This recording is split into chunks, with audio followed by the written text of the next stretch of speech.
जय हिंद एवरीवन। तो भाई एफ कैट में बचे हैं आपके कितने दिन? लगभग 20। और सी डी एस में अप्रॉक्स 40 दिन मान लो। ठीक है। तो अब टाइम आ गया है भाई कि आपको रिवीजन करना पड़ेगा। आपको मॉक्स लगाने पड़ेंगे। आपको अपना स्कोर इम्प्रूव करना पड़ेगा। क्यों? क्योंकि मेरिट इन भी तो होना है। ठीक है। अब देखिए, there are lot of educators, है ना, जो बोलेंगे भाई minimum resources and maximum revision. तो मैं रिसोर्सेज के ऊपर एक ही बात कहना चाहूँगा। C D S one 2024 minimum resources वालों को यूपीएससी ने बता दिया। ठीक है कि भाई यूपीएससी क्या है। क्योंकि मिनिमम रिसोर्सेज से नहीं होगा। To be honest, there should be enough resources.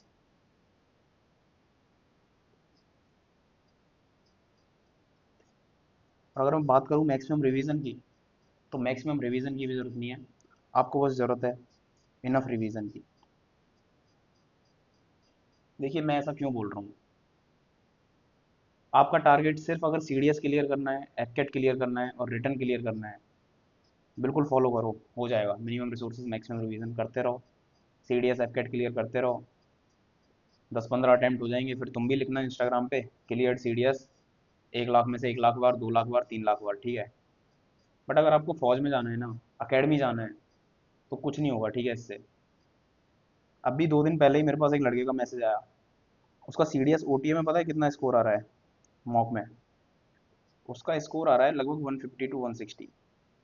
और वो पूछ रहा है, सर और रिसोर्सेज बता दीजिए, या फिर मैं कैसे रिवीजन करूं सर कि ये स्कोर इम्प्रूव हो जाए। अबे गणपत राय, क्या तेरे को ये ज़रूरत है स्कोर इम्प्रूव करने की? हो गया तेरा रिवीजन, इतना ही करना है तेरे को। Now focus on S S B. तो भाई मैक्सिमम रिवीजन की भी ज़रूरत नहीं है, इनफ रिवीजन की ज़रूरत है। अगर आप कट ऑफ क्लियर कर रहे हो एंड यू आर श्योर कि भाई मेरा मेरिट इन भी हो जाएगा इसमें, ठीक है, 130 140 अगर आपका C D S O T A में आ रहा है, तो बिलीव मी आप श्योर शॉट मेरिट इन हो, श्योर शॉट। ओके। तो भाई छोड़ दो अब। 2-3 घंटे रिवाइज करो, वो इनफ है। अपने एस एस बी पे फोकस करो। बिना एस एस बी के क्या कर लोगे? स्क्रीन आउट हो गए, कॉन्फ्रेंस आउट हो गए, पूरे तुम्हारे मैक्सिमम रिवीजन की वाट लग जाएगी। ठीक है। तो आपको क्या स्ट्रेटजी फॉलो करनी है, मैं बता देता हूँ बहुत ही सिंपल वर्ड्स में। देखिए, आपके पास मैंने सेट वाइज जीएस को डिवाइड किया था। ठीक है। Polity with chemistry, geography with physics and economy with biology, है ना। तो आपने कहीं कहीं से पढ़ लिया होगा, जहाँ से भी आपने पढ़ा होगा, या तो आपने एनसीईआरटी यूज़ किया होगा, या इसमें एम लक्ष्मीकांत यूज़ किया होगा, यहाँ पे आपने अगेन एनसीईआरटी, है ना, और तुम्हारा जीसी ले आऊँ, यहाँ पे एनसीईआरटी से पढ़ा होगा। ठीक है।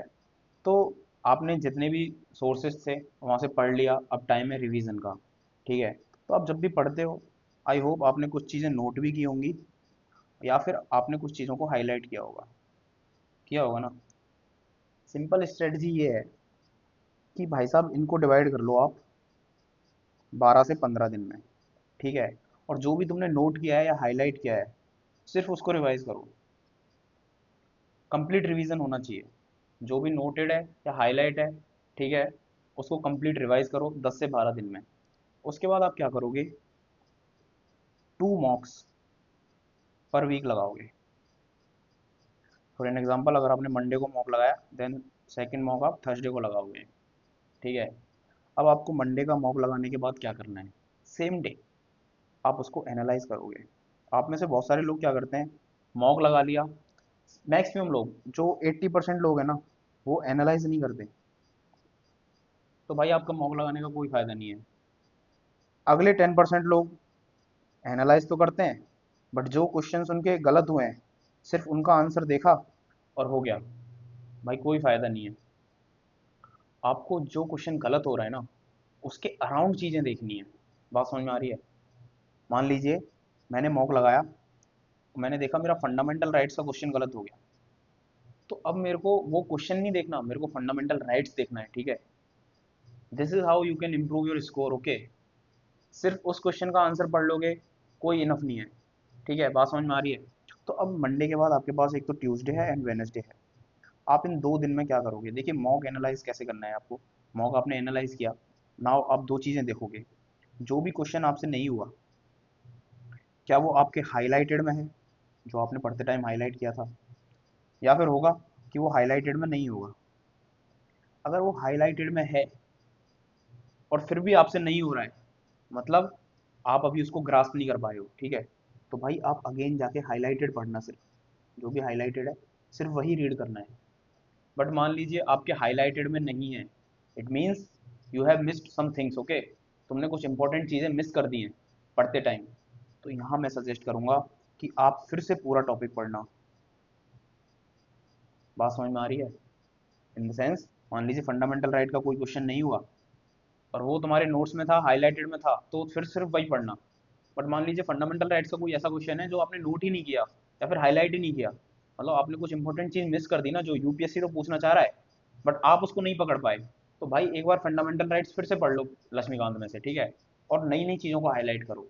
This is how you can improve your score, okay. This is the best strategy. इसलिए मैं आपको 2 दिन दे रहा हूँ, क्योंकि कोई कोई टॉपिक ऐसा भी होगा जो सिर्फ हाईलाइट नहीं पढ़ना, आपको पूरा टॉपिक भी पढ़ना है, तो आपको टाइम चाहिए। बात समझ में आ रही है? भाई this is how you have to approach, okay. Mock भी ऐसे ही अप्रोच करो, है ना, चाहे वो इंग्लिश हो चाहे वो जीएस हो। इंग्लिश में भी क्या करोगे, जैसे आप इंग्लिश का मॉक लगा रहे हो, ठीक है, इंग्लिश के मॉक में वैसे तो मैक्सिमम भाई काम रीडिंग का ही है। अगर आपका रीडिंग आपने अच्छा किया है ना, एक दो महीने 3 महीने लगातार रीडिंग किया है, तो फोर श्योर आपका स्कोर अच्छा आने वाला है। बट फिर भी अगर नहीं आ रहा है तो भाई मार्क करो, ठीक है। मान लीजिए आपका पैसेज में प्रॉब्लम आ रही है, पैसेज प्योरली रीडिंग बेस्ड है ना, आपके आपकी जो पर्सनैलिटी है, आपका जो इंट्यूशन है ना, जो आप चीज़ें निकाल सकते हो, दैट इज़ योर कैपेबिलिटी, है ना, किसी भी पैसेज में से आप क्या क्रक्स निकालते हो, that is your capability. Improve it. अगर नहीं हो रहा है तो, ठीक है, इम्प्रूव कैसे होगा? Read the editorials. एडिटोरियल्स पढ़ोगे, देन ट्राई टू थिंक, ठीक है, अपना भी पॉइंट ऑफ व्यू सोचने का कोशिश करो, बस पढ़ के नहीं छोड़ देना होता है। एडिटोरियल बहुत सारे लोग क्या करते हैं, बस पढ़ के फैक्ट्स देखे और छोड़ दिया।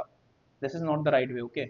एडिटोरियल पढ़ रहे हो तो भाई उसका क्रक्स देखो, ठीक है, अपना भी पॉइंट ऑफ व्यू वहाँ पे रखो, then only you can develop कि भाई कैसे आपको एक पैसेज में से चीज़ें निकालनी है। क्योंकि पैसेज में डायरेक्ट क्वेश्चन नहीं आते हैं ना, पैसेज में वो पूछेगा कि ये किसके बारे में है, क्या बोलना चाह रहा है, तो ये चीज़ें कब आएंगी, जब आप अपना खुद का पॉइंट ऑफ व्यू डेवलप कर पाओगे। बात समझ में आ रही है? तो इसी तरह से आपको फॉलो करना है भाई, बिलीव मी, यही तरीका है। ना तो मिनिमम रिसोर्सेज ना मैक्सिमम रिवीजन, मैं कहूँगा इनफ रिसोर्सेज और इनफ रिवीजन, ठीक है, इनफ रिसोर्सेज इनफ रिवीजन। और बिलीव मी, अगर आपका स्कोर ठीक ठाक आ रहा है, 130 140 आ रहा है, तो भाई प्लीज़, है ना, अपने लिए अभी रिटर्न को प्रायोरिटाइज मत करो फिर, क्योंकि आप सेफ साइड हो, ठीक है। इसलिए एसएसबी पे ध्यान दो। कब तक मैक्सिमम रिवीजन करते रहोगे? स्कोर हो जाएगा 160 170, ठीक है, मान लिया मैंने, कर दिया आपने स्कोर 160 170 स्कोर कर दिया, अब क्या करूँ? स्क्रीन आउट हो गए तो, कॉन्फिडेंस आउट हो गए तो कोई पूछेगा कितना स्कोर था? यही सिलसिला चलता रहेगा। फिर 3 साल बाद एक समय आएगा जब तुम लिखोगे इंस्टाग्राम पे या यूट्यूब पे, cleared C D S 11/11, cleared C D S 15/15, है ना, कोई सेंस नहीं है, कोई नहीं पूछता। मैं बात समझो, आप आपका गोल क्या है, ठीक है।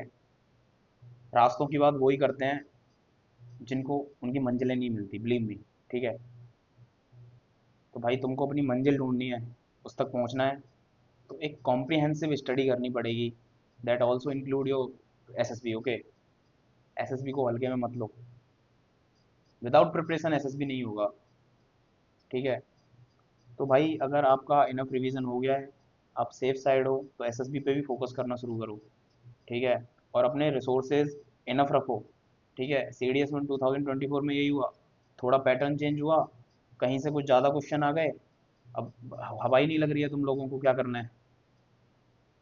ये नहीं होना चाहिए, ठीक है।